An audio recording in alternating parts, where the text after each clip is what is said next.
Welcome to another edition of the Pacers Pride Podcast. I'm your host, Cody Emerson. Alongside me, as always, my good friend Dylan Deanhart, who actually has been to a playoff game, and not me, so I'm kind of jealous about that. Well, don't be too jealous. It was a loss, so.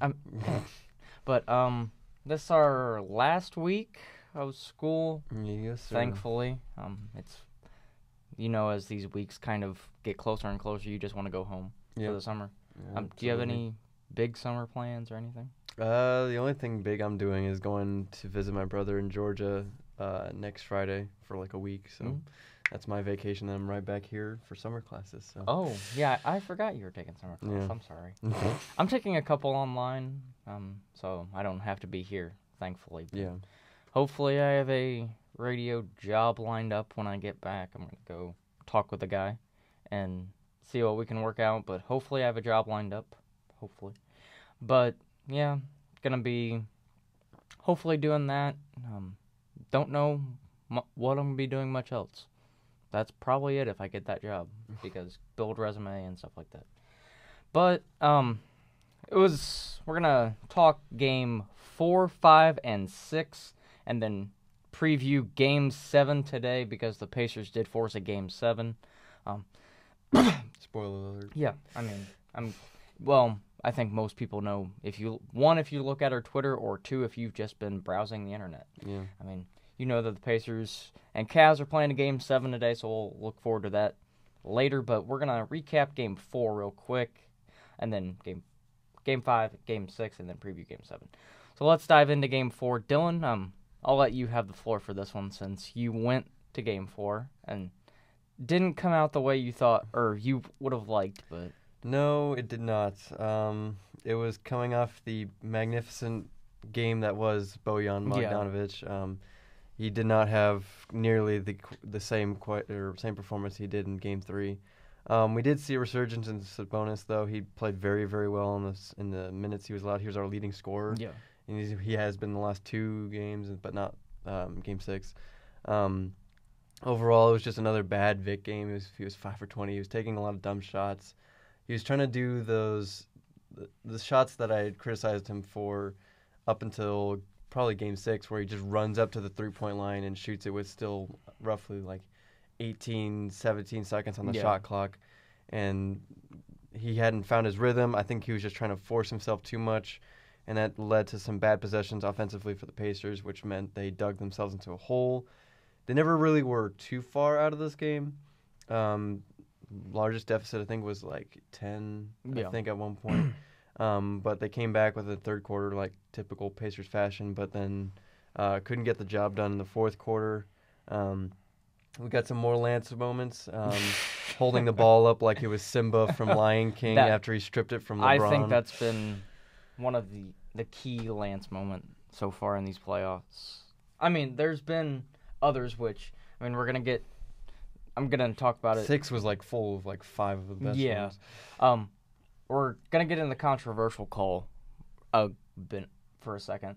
I was gone. I left the game. You left at the worst time then. I understand beating traffic. Beating traffic, because that place is. I understand that. They were filled, like everybody was going one way, so it's like you got to get out of there before chaos erupts. The controversial call that was, it was Vic hit a beautiful fadeaway corner 3. Probably I think he hit two other threes, but hit a 3 to put the Pacers down 3. It was like 100 to no. It was 100 to 102. It was 103-97. Yeah, I can't remember, something like that. Then Vic hit the 3. So Pacers had some life in them still, and then they inbound the ball to Jeff Green. Excuse me. And side note, he traveled before the entire controversial jump ball. Yep. But they're never going to call that. So Lance goes to grab the ball. Similar to the one on LeBron James, where he reached over the top of him. He grabs the ball. I mean, he has the ball the entire time. And, Lance, the Pacers are down. If they get this call, they have the ball the down. Pacers could have a chance to get the ball back and potentially tie the game. So Lance is not letting go. and they end up wrestling to the ground. People say Lance threw Jeff Green to the ground. I couldn't tell. I don't think he did. I think there's the momentum of the... exactly, that's what I'm thinking. But, I mean, that's biased, but I could... honestly, I could see that, because the way that they fell, it looked like Lance took it and pulled it over, trying to wrestle the ball out, and Jeff Green just wouldn't let go and carried his momentum to the ground. That's just Lance fighting for the ball. I have no... I mean, yeah, am I being unbiased? Yeah, I am, but I have no problem with that. I mean, the way they went down, first reaction, you'd think that's a foul. Honestly, like, trying to put my bias aside, if you see someone, like, grab the ball that aggressively, 9 times out of 10, it's going to be a foul call. Yeah, and what just really upsets me is the ref who was the closest to the play, near the benches, called a jump ball. It was basically the Seattle Green Bay game where the 2 refs made different calls. One ref went like this for a jump ball, then the other ref who was on the back side of the play, I think called a foul. And so they went... Apparently the original... I think the ref that called a foul was the head official, so I'm not for sure if his ruling, like, trumps the other official. I don't know. So. But they reviewed the whole play to see if it would be a flagrant, I guess, or whatever on Lance, and it was just a common foul, kind of just screwed over the Pacers, if you ask me. But the Pacers ended up losing game 4 to 104 to 100, and just, as you said, this was continuing a string of was just bad offensive possessions. They were playing too much one-on-one ball. I know Miles Turner was, like, on fire for the majority of the game. And then I think he got in foul trouble. Yeah, he got in foul trouble. 4 fouls. And he disappeared off the court for a while. And we just never really forced him the ball out much. He was 3 or 4 from the three-point line. He was always consistently wide open on the pick and rolls because they would just collapse on Vic or Lance, and it would be left wide open. And most of the time, we would just ignore it. I mean, that was the main problem with this game. But you should be glad you were not in my seats, or else you probably would have been ejected from the game because... Yeah, what you tweeted out after...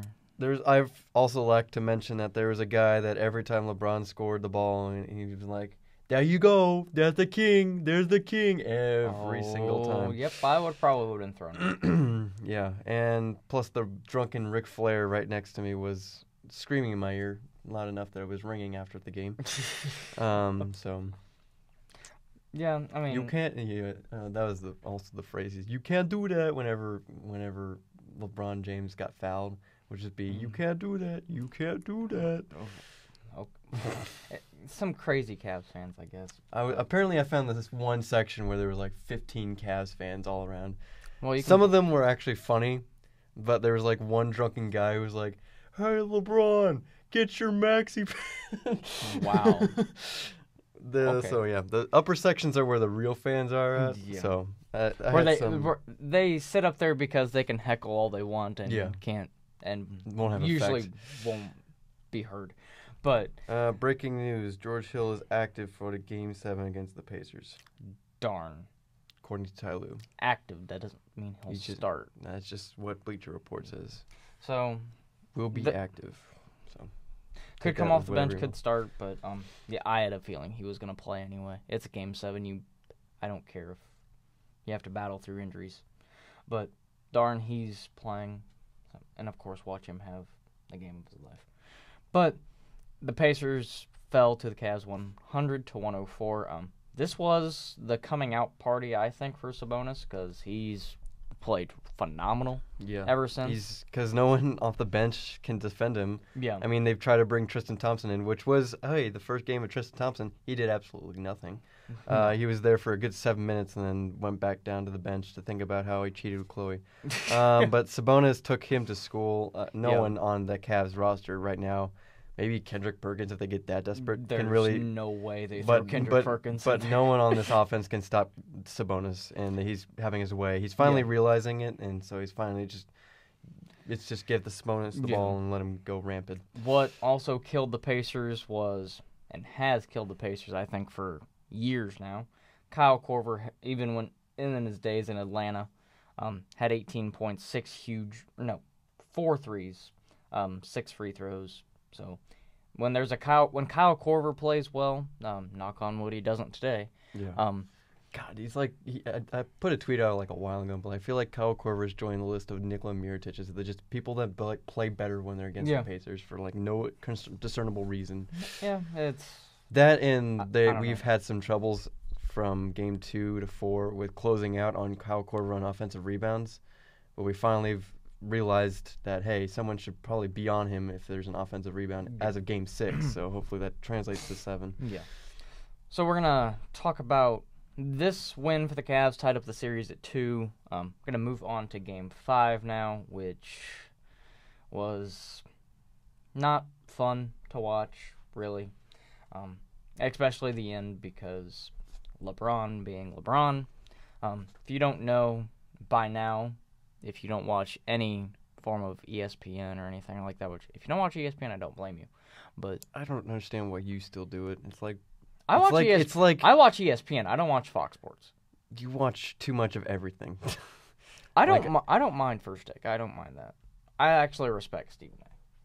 Okay. Max Kellerman is another story, but LeBron hit a game-winning 3 as time expired, which, I mean, it's LeBron. He's gonna probably do that. But what made this even more kind of disheartening was later, I was listening to Tony and Adam on Locked On Pacers podcast, and they said that we had a foul to give at the end of the game. That kind of, I think and Nate took blame for that after the game, for not utilizing that foul, because it would have... Well, Thad said specifically, he said, I should have fouled him. He just got ahead of me too quickly before I could react. And also that, I mean, I don't know if, because Thad had 5 fouls, it still would have. Yeah, and we could have just thrown, I think, because Miles Turner was on the bench. We had a foul to give too, yeah.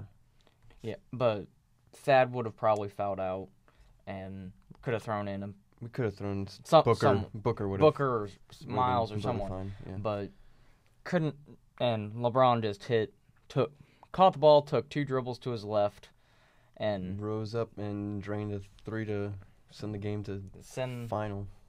Like, just stab the dagger through the hearts of Pacers fans. Overall, another phenomenal game from Sabonis. Leading scorer. Yeah, he was our leading scorer with 22 points. This was also, a the worst game of the series for Victor Oladipo. Probably the worst, I would argue, the worst game of this season.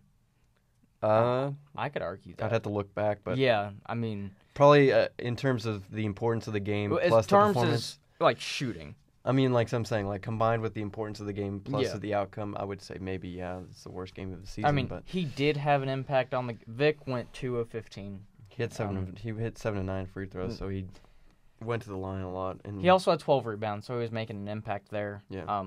But just there was, I think, these stretch of games where Vic went 2 of 15, 5 of 20, 5 of 15. He was not shooting the ball well until Game 6, which we're going to get into. But Sabonis just continued his strong play with 22 points, 8 of 12. He's finally finding out that, hey, I can operate in the low post and I can make mid-range shots, because I don't know why, but they're leaving him open for mid-range. Well, it's because he's not shot much mid-range throughout the regular season. Yes, he has. No, he has. Not like a ton. I mean... I understand he's more of a back-to-the-back type of guy. Yeah. But I think they just don't respect his mid-range game as much as they should. Because it's the Cavs. I mean... Oh, yeah, I know. But who knows?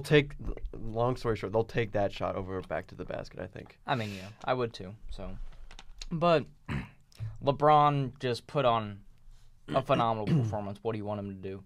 Yeah. What more do you want him to do? He had dropped 44. The most impressive stat, I think, 15 of 15 from the line. Yeah. They were perfect from the line, except for Larry Nance at the end. Yeah. They had made all their free throws. They were 26 of 27, so huge props to the Cavs. I mean, Meanwhile, the Pacers continue to do their free throw struggles. 21 of 27. I mean, well, I mean, like, we've been shooting, I think, to this game, like, 71% from the line. I mean, especially in this game, if you make 3 or 4 more of those, you win. But it's overall, I mean, just 15 of 15 from the line. I don't think LeBron will repeat that performance because he's... I mean, he's a better free throw shooter than he has been, obviously. He's been working with Kyle Korver, I've been hearing. Speaking of Kyle Korver, 19 points. Again. Yeah. 5 of 9 from 3. So he got hot again. And the thing about when the Cavs win, they still only seem to have, like, enough. 1 or 2 guys stepping up and helping LeBron. Kevin Love shot terrible. 2 of 11. 6 free throws, that's why. He had 11 points. J.R. Smith finished with a big fat 0. 0 of 6 from 3. Continue that today, JR, please. And so Cavs were 10 of 20. The Pacers, if you look at the box score, I mean, the difference in the game, I think, was the 3-point percentage and the field goals. The difference in the game was Vic. I mean, yeah. That's the big key. I mean, like, Vic can't shoot 2 for 15 and expect Indiana to win a game. That's the thing, though, is the Pacers were... You had what the Pacers thought was going to be overtime. And Vic shot 2 of 15. I think that's been a key story in this series is Vic has, like, in the losses, Vic has played up to Game 6. Just horrendous. And... the Pacers have lost. I think our 3 losses have combined by, I think, 3. We lost by 3. Then here, I'll look it up for a second because it's about like a combined by 10 points. I think it was like 2, 4, 3, and 4. Yeah, we lost by 3, 4, 2, and 3. No. So 10 points. Our 3 losses have combined by 10 points. Our 2 wins have combined by, what, 20? 3 wins. Our 3 wins we won by 20. It was 34 in Game 6. 40? It was there was a 34-point win, a 2-point win, so that's 36. And a 18-point win. 36 plus 18, quick math. 54? There we go. Difference between teams. We win by a ton sometimes. So, I mean, I think that's kind of been a story, as I've been saying. We've dominated in our wins, and our losses are that close. Yeah. If Vic even plays... Vic shoots 2 shots better. If he plays if he has a bad game, we win. Because he's just played up until Game 6, terrible excluding Game 1. And Game 2, but that was the foul trouble game. Yeah, he had foul trouble, so... but, as I said, LeBron just hit a game-winning 3. I honestly thought when he was taking it, he was going to drive. This was also... I know we talked about this before, so we have varying opinions on it. But the goaltending / block, where the leagues actually came out and said it was a goaltend, it was so close to call. I can see why the refs didn't call it, because if you look at the replay in slow motion, it's a millisecond after it goes off the backboard. Yeah. So kind of too close to call, but also what kind of upsets me is there's a picture out there. I don't know if I put it up on our Twitter. I don't think I did. But LeBron, you can see LeBron was grabbing Vic's arm before he went up to go for the left. I think that's why Vic had to do the reverse, whatever, how he went up. And in the post-game press conference, Vic said he was grabbed. And there's a picture out there. I may show it to you after we get in. I saw it, yeah. But yeah, he gets grabbed, so multiple missed calls on LeBron. And then they also admitted that we shouldn't have gotten the ball when Thaddeus Young tipped the ball out of LeBron's hands. I think it was a play before the goaltend. Yeah. So it's whatever. I mean, we're all susceptible to bad calls. If you ask me, I think they don't go for the 3 if we're up 97-95. I mean, it's hard to say whether It is very hard to predict what they would do. But I just don't think you go for the win at home. I think you'd go and play for overtime. But Well, it was a tie game when LeBron hits that three. So why wouldn't he? No, go it wouldn't have. No, I'm saying like in the actual game, it was tied Okay. 95-95. So Yeah. I mean, he could have done that with that same logic. He would have. Yeah, he could have. So. It's just I don't know if that mindset changes or what kind of play they run. But that's hard to predict either way. Yeah. But unfortunately, the Pacers lost 98-95 because of a phenomenal performance by LeBron.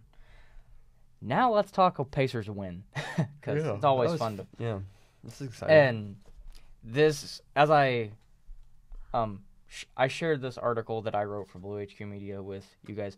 The Pacers didn't just win Game 6; they blew the doors off Bankers Life Fieldhouse.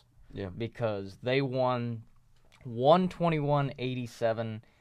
Largest win in franchise history in postseason. Yeah. The 34-point win, as Dylan mentioned, is the largest win in postseason history, in the history of the Pacers. There was a Victor Oladipo sighting. Yeah. He actually... He had a triple-double. He joins PG and Mark Jackson as the only Pacers to have a playoff triple-double. Vic finished with 28 points, 10 assists, 13 rebounds.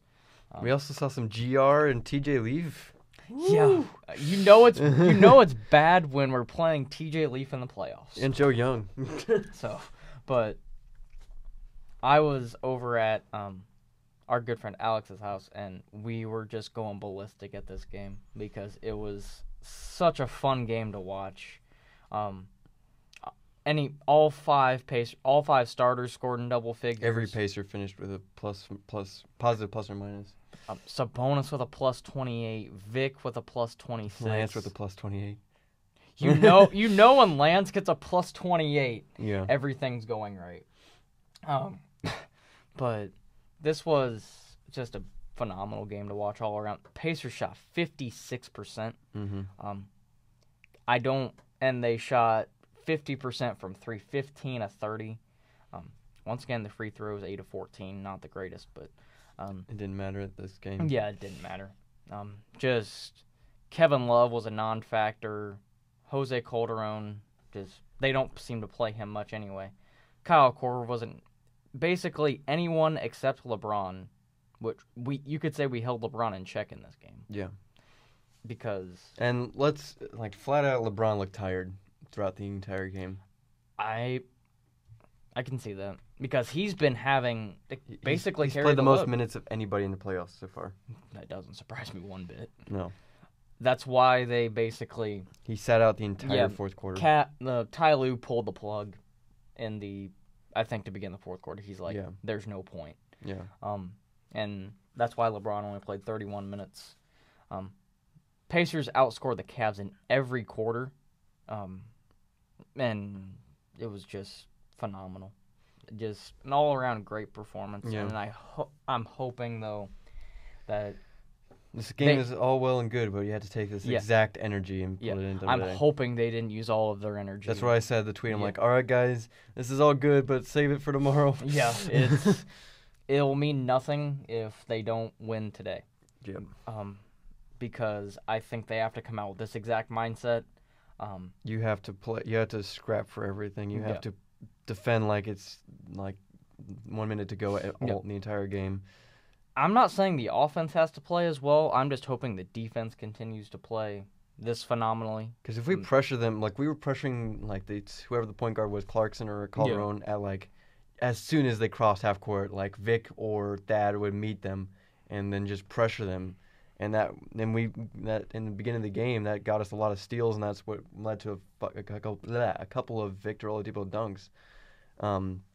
We just have to pressure them on offense, and if we do, it leads like they can't handle it apparently. Yeah. So I hope we just smother them on defense because that's what we need to do, honestly. And what was I gonna say? Oh yeah, we had another kind of Lance LeBron moment again in this game. Yeah. When he shoved him. When LeBron shoved Lance. I'm honestly surprised that wasn't called. he didn't get a tech or anything like that. I know Lance flopped a little bit, but I mean, Lance flops at everything. yeah, he does. But Lance is an actor, and he tries to. Did you sell see the video of him like running onto the court because he thought it was a timeout, Yes. strumming the guitar, and then one of the assistant coaches had to Yes. drag him back onto the bench? Yes, I did. I think it was after Miles hit a 3. Yeah. If you haven't seen it, please. It's on like We may have to I put forget it Worldwide Wob's Twitter account. We which may I have love. to put it up on our Twitter or something, but it's absolutely. Lance thought Ty Lue called a timeout, Yeah. and he just runs onto the court doing his little guitar thing, and he has to be pulled back. I will say, was- going to what was it, Game 4. There's I know Stan Van Gundy, well not Stan, Jeff. Jeff Van Gundy completely wants a Lance cam. And for the majority of Game 4, I was just like observing Lance Stevenson while he was on the bench for the most part. The dude is the funniest to watch during the games because he won't sit on the bench.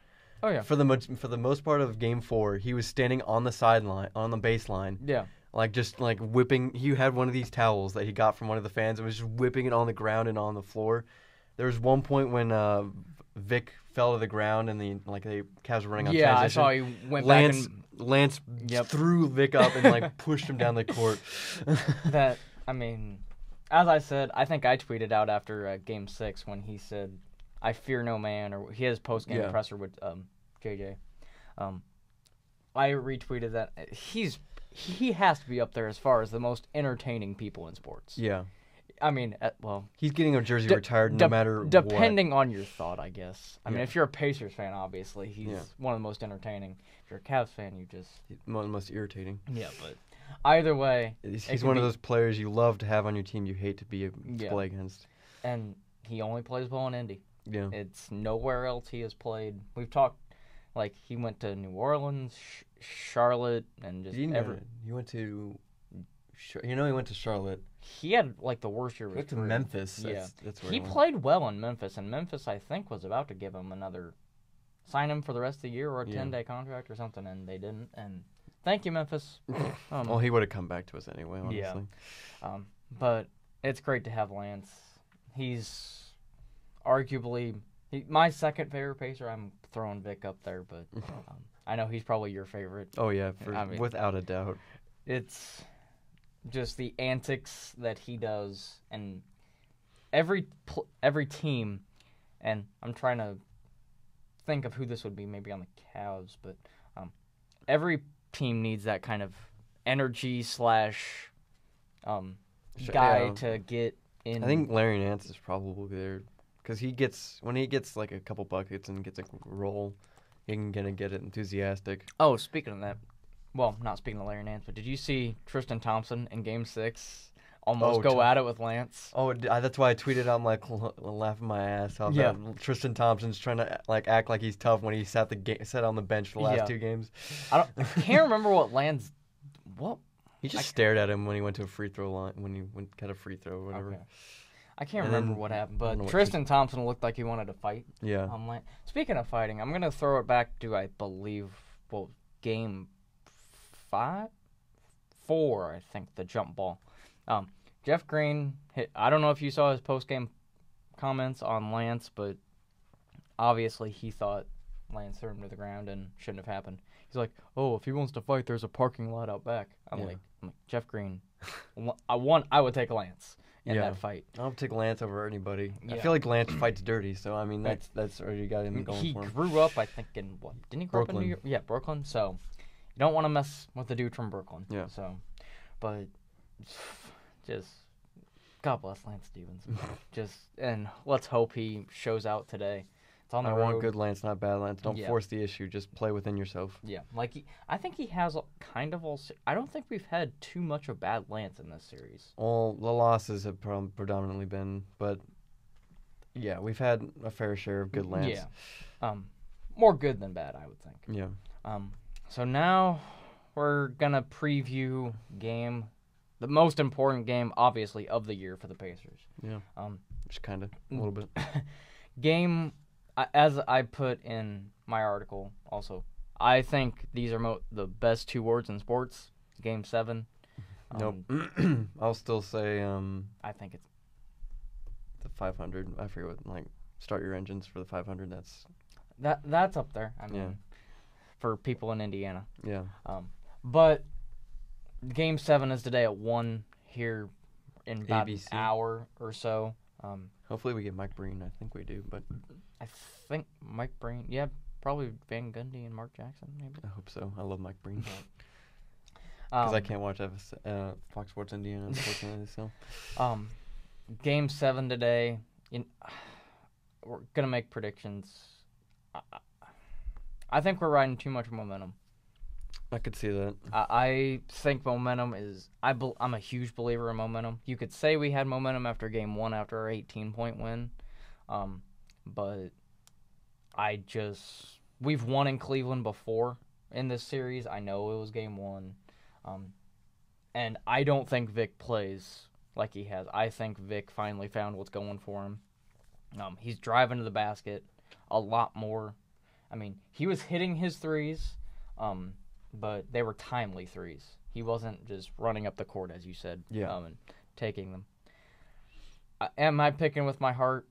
Yeah, I am. I think LeBron has to lose in the first round at one point, and this is the most competitive first-round series he's ever had. And I think the Pacers just squeak out a win. I don't know how. I don't know why. It's just my heart's telling me that the Pacers pull this one out. Here's my 2 cents. This is the first time LeBron's been in an elimination game in the first round of his career. He is, 11-2 in elimination games? Something like that. It's in Cleveland. With that being said, I don't think the Pacers are going to win this one. I'm saying that just so I don't. I've learned this tactic from Purdue basketball. If you set yourself up for failure, you can't be sad. So if I just go full-hearted, like expecting the Cavs to win it, and then the Pacers win, you got this jubilance. But if you go in thinking the Cavs win and the Cavs win, then you're like, oh, I'm not as let down as I thought I would. See, regardless of what happens, and I want to touch on this a little bit, regardless of what happens, this has been a phenomenal season. Oh, yeah. I mean, and I'd be disappointed a little bit if we don't win. Yeah, I will be. But here, go ahead. Finish. If you would have told me that at the beginning of the season, when we were doing our first episode, that Pacers would take the Cavs to Game 7 in the first round, I would have told you you're out of your mind. Yeah. And so, regardless, this is a hell of a season, and I'm happy with this out. I'm happy with everything this team has done, and even if they win or lose today, it's been a hell of a season, and I'm happy regardless because we've set ourselves up phenomenally for the next decade, I think. Yeah. With a nice young core, but so as I said, I'll be a little disappointed, but I mean, it's LeBron and the Cavs. He's never lost a first round series. Yeah. So you can't, as you were saying, you can't set the bar too high. Yeah. No. I'm gonna echo kind of what you said. This is the first time Victor Oladipo's had to be the man on a team. Yeah. He's learned way more than he'll probably figure out how to beat a double team, I would assume, over the offseason. Yeah. He'll work on how to be better, how to be more consistent, how to manage the game, how to know when he has to press, know when he has to let out other players take the ball and do something with it. He's on I think he's got 5 more years on his deal. He's not going anywhere. Something like that. It's Miles Turner, nice. Did we sign Miles Turner extension? I don't think we have yet. Talk. I think he's still on his rookie contract. I could be wrong. I think he has 1 more year, and then it's a team option. That's I think we've been talking about this before. I think it is. I could be wrong. But yeah, he's guaranteed through 2019, and it's a qualifying offer.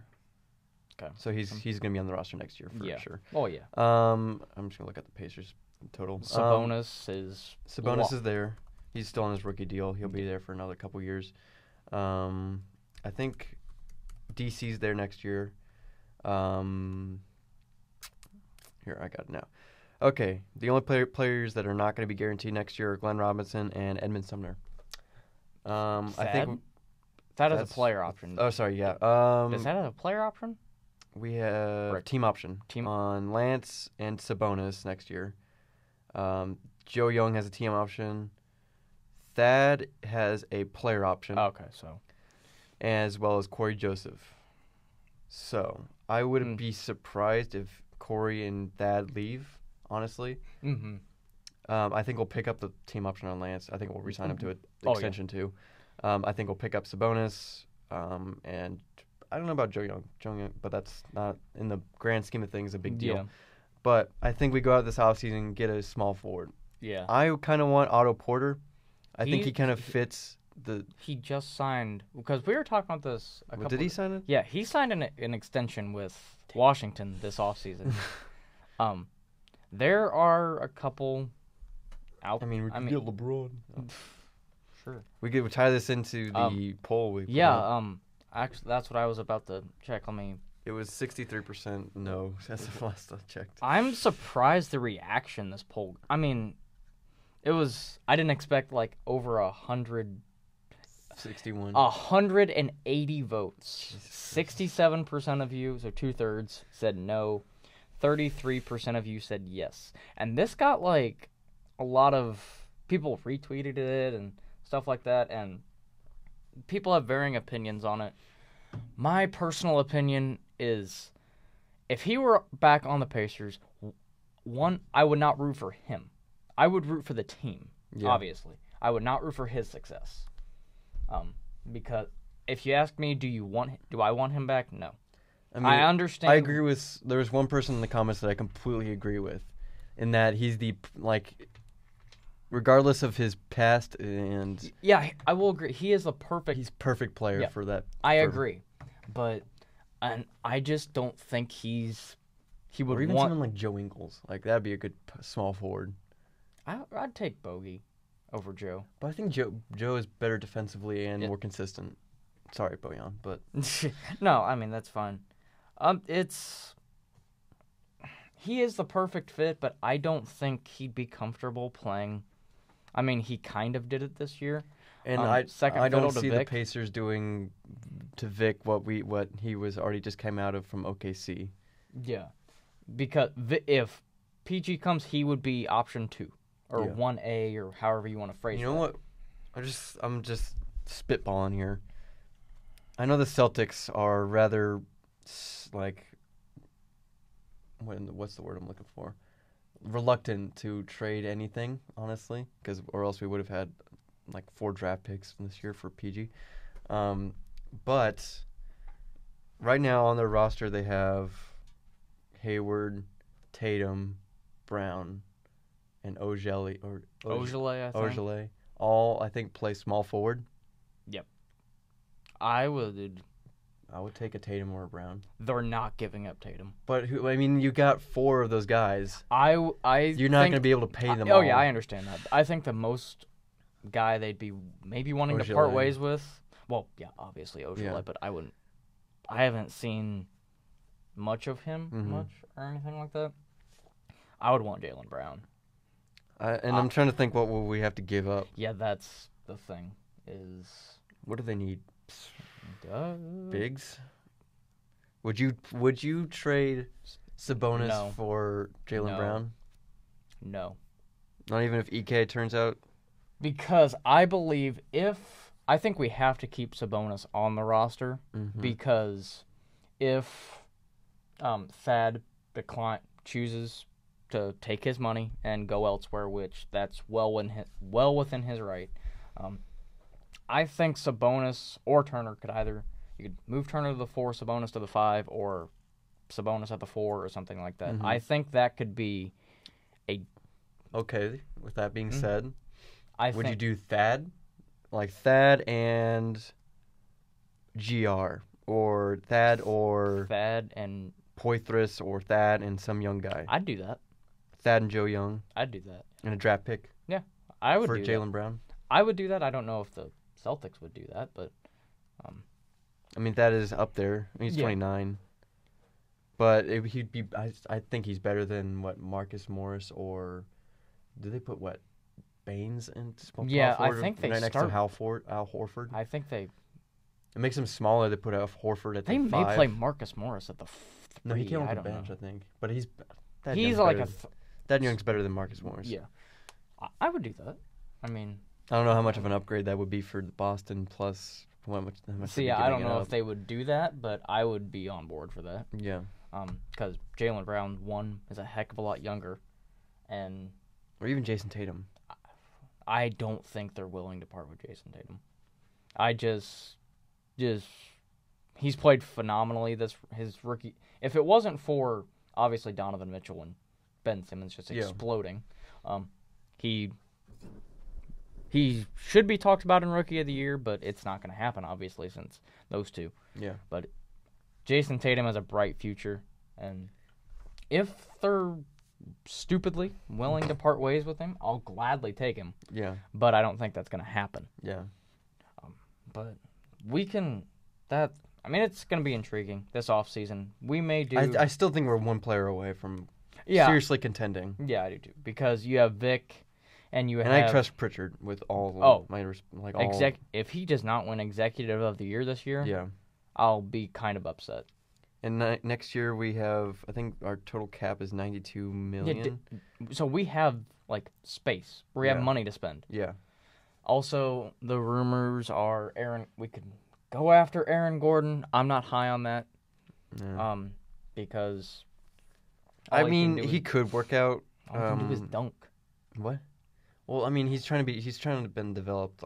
He's I think he had a career that's best this year. Vogel's trying to make him a small forward. Yeah.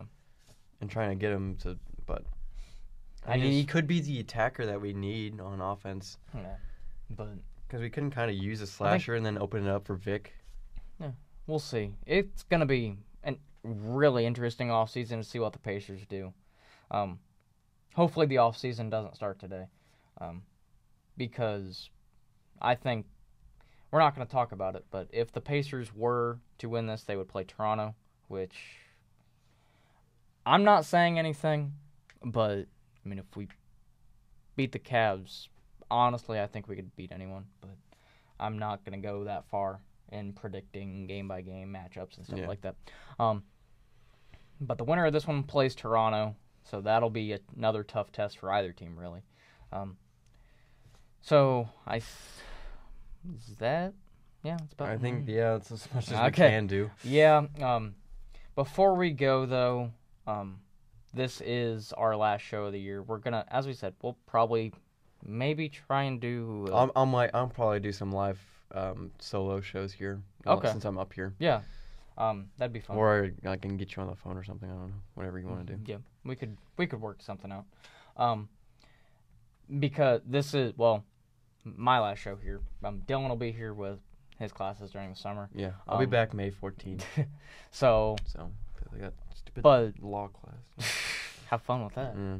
But before we go, I just want to take the time to, first of all, thank you for doing this, because when I preached this idea over the summer, I had no idea, because we were both on the NBA podcast with Cardinal Sports Live last year, and we talked the Pacers a little bit, but we never really got to talk much about them as much as we would have liked, obviously.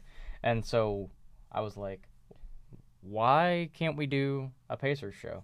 And now it's obviously grown into this, and just want to thank you for doing that. Oh, no problem. It's been fun. Yeah. And there's a couple of other people I want to thank. So I want to Cody Felger. Felger? Okay. Felger. I think. I hope that's how you pronounce your last name. But he got us up and running on our Twitter. With everything, he gained us followers and stuff like that, and so we wouldn't be anywhere.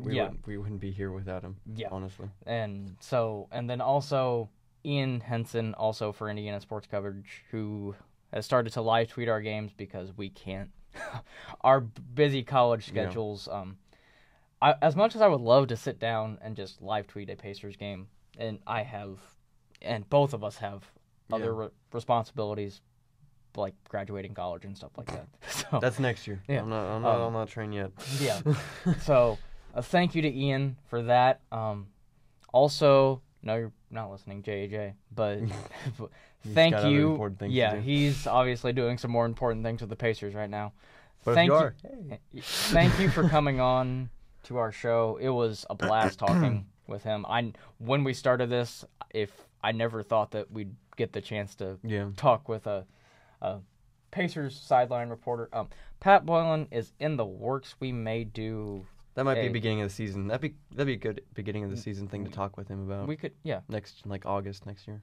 Maybe we can work something out over the summer or beginning of next year. But yeah. Unfortunately, our schedules are just not working out. Bad because, timing. Yeah, he's working like 60 hours a week. Yeah. So, but that is in the works also. But to Ian, Cody, JJ, thank you for that. And most importantly, thank you guys for I'm going to pull up the exact number. I think it's 588. I believe that's the number, but I just want to double. 589. Hey. 589 people who... Hey, if we get to 600, maybe we do a giveaway. I mean, it's your towel. That'd be a you thing. But I don't know how much that would gain. But if you want this towel. Thank you to everyone who follows us on Twitter, and we're gonna try and we need to look at expanding maybe how to get subscribers on YouTube and stuff like that because we're focused on our Twitter. That's gonna have to be a you because I'm not gonna have any time next semester. I'll see about having to maybe do that, but. And for the love of God, we need to get on iTunes. But that's so stupidly complicated. Doesn't that cost money? It's some way, shape, or form, yes. Yeah, which also we don't have much of. Yeah. But we're operating on a skim budget here, which is nothing. We're using a box to hold the towel up. That I just found behind the computer. So our budget is not the very best. No. But, thank you to everyone who follows us on Twitter and subscribes to us on YouTube. We wouldn't be here if it wasn't for you guys, because you guys, it was fun even just interacting with you on Twitter, because even some of you who like to discredit the Pacers at times, I mean, I do too, but we all have our bad moments. Yeah. So, but Game 7 today, 1 o'clock, go out and watch it. By the way, you know what's tomorrow? What? It's National Romeo Langford Decision Day. Oh. It's me crossing my fingers that he doesn't go to IU. Sorry, people.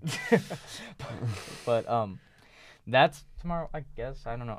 I know he's a big. I don't follow. It's tomorrow, like at 4 o'clock or something. I'll be the entire state's on its edge. But I will. Yeah, I probably won't be doing that. But yeah, it's been fun. We're definitely gonna be back next year. Heck, I might even. I don't know. I might do some like impromptu Skype thing if we make it to the next round. We might have to. So, but yeah, it's been real fun. We might do it. Hang on, wait. Let's for a minute here. We might do an emergency broadcast if we win Game 7 tomorrow. I mean, I'm not doing anything after because I know you work, but I don't. Well, actually, since I don't, that's my final schedule week. I don't know if I signed up to work that week. We'll talk about it. Yeah. We could do an impromptu celebration show, I guess. Yeah. So. Heck, even tonight or something. Who knows? But be on the lookout. Yeah, be on the lookout for that, maybe. But yeah, this is our last official show because it's just been fun talking Pacers with you guys all year, and I said we'll be back next year. You'll see him probably. Do a couple of solo shows. I'm sorry, so I don't know, whichever during the summer, whichever way it falls. But yeah, make sure go to tune in 1 o'clock ABC and watch the Pacers beat the Cavs or Fox Sports, whichever. Or probably Fox Sports if you don't. If you have that option. Hey, Mike Breen is a good announcer, so you won't have to worry about the ESPN. They're surprisingly not biased to the Cavs, which I find refreshing. So I'm gonna go grab me some food, then I'm gonna be watching the Pacers game. I'm gonna go get groceries because I'm got nothing. I need to survive till Tuesday. Well, have fun with that. All right, but that's all the time we have. Signing off officially one last time for Dylan Deanhurt. I'm Cody Emerson. Go Pacers and beat the Cavs.